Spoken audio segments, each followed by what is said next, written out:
I've always enjoyed hiking alone. For some people that sounds strange, but for me, it was peaceful. No traffic, no phones ringing, just trees, wind, and the sound of your own footsteps on the trail. But after what happened 3 years ago, I haven't gone hiking by myself again. And whenever someone tells me they're planning a solo hike, I always feel the urge to warn them, even though I'm not sure they'd believe me. It started as a normal day. I had taken a day off work and decided to drive a few hours out of the city to check out a forest trail I'd seen online.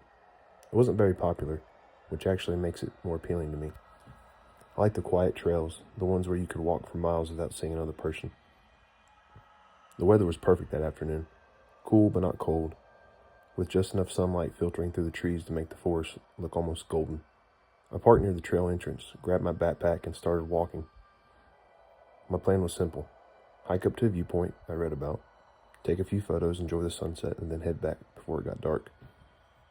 For the first couple of hours, everything was exactly how you want a hike to be. Peaceful, birds chirping in the distance, wind brushing through the leaves. Every now and then I'd hear a squirrel or something rustling through the brush. Normal forest sounds. Earlier on the trail, I passed a few other hikers heading back toward the parking lot. We did the usual polite nods people do on hiking trails. But after a while, I noticed something. I hadn't seen another person for a long time. At first, I didn't think anything of it. Some trails just get quiet the deeper you go. Still, the longer I walked, the more silence started to feel heavy. Eventually, I reached the viewpoint. It was worth the hike. The treetops opened up to a rocky ledge overlooking miles of forest stretching toward the horizon. The sun was already starting to sink lower in the sky, turning everything orange and red. I stayed there for a bit, taking pictures and just enjoying the moment. But time moves fast when you're relaxed. By the time I checked my phone again, the sun was already dropping behind the hills. All right, I said to myself, time to head back. I started down the trail again. Almost immediately, I noticed how quickly the light was disappearing. The forest canopy blocked most of the remaining sunlight, and within minutes the trail was looking darker and darker.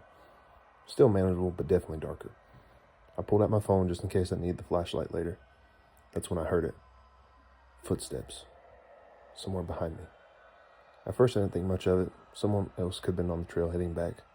I stepped slightly to the side of the path to let them pass, but the footsteps stopped. Completely. I turned around. The trail behind me was empty. Just trees and shadows. I stood there for a moment listening. The forest suddenly felt quieter than before. Too quiet. After a few seconds, I shook my head and laughed a little at myself. You're just being paranoid. So I kept walking. A minute later, the footsteps started again. Slow, careful, crunching softly on leaves and matching my pace.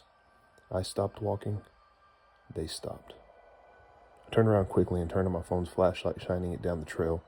Nothing. No movement. Just the beams of my light cutting through the trees and darkness. The uneasy feeling in my stomach started growing. I told myself it was probably an animal, or maybe someone stepping off the trail when I turned around. Either way, I decided it was time to get back to my car. I started walking faster. A few minutes later, something on the side of the trail caught my attention. It was a backpack. It was lying partly in the dirt near a cluster of trees. It was old, dirty, like it had been there for a while. I slowed down. "Hello?" I called out. No answer. I looked around but didn't see anyone. For a moment I thought about ignoring it and continued down the trail, but curiosity has a way of pulling you closer to things you probably shouldn't investigate. So I stepped off the path and nudged the backpack with my foot. Right then, I heard a branch snap. Behind me, loud enough to echo through the trees. I spun around immediately and pointed my flashlight toward the sound. For a split second, I saw someone, standing between two trees, maybe 20 or 30 feet away. They weren't moving, just standing there, watching me.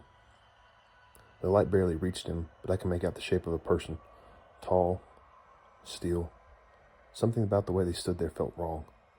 They were too still and too quiet. "Hey," I called out. "Do you need help?" No response. They didn't move. They didn't speak. They didn't even shift their weight. They just stared at me from the darkness. My heart started pounding in my chest, and then slowly, very slowly, they stepped backward. One step, then another, and until the trees swallowed them completely. That was more than enough for me. I didn't care about the backpack anymore. I turned and started walking quickly down the trail. After a few seconds, I I heard the footsteps again, but this time they were closer and faster. I didn't hesitate. I started running.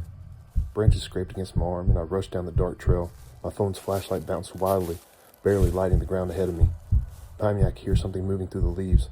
Keeping up, the trail felt endless. Every second stretched longer and longer. Then finally, through the trees, I saw something. Lights. The faint glow of the parking lot. I ran the rest of the way. When I reached my car, I jumped inside and slammed the door shut, locking it immediately. My chest was heaving as I looked back toward the trail entrance. The forest stood there in complete darkness. Silent. Nothing came out. No footsteps. No person. Just black trees swaying in the wind. I started the car and drove away faster than I probably should have. All the way home. I kept trying to explain to myself, maybe it was just another hiker. Maybe they didn't want to talk. Maybe they were just as scared as I was. But something about the way they stood there, watching me silent from the trees, just still doesn't sit right with me. Here's the strangest part. Later that night, I looked up the park's website.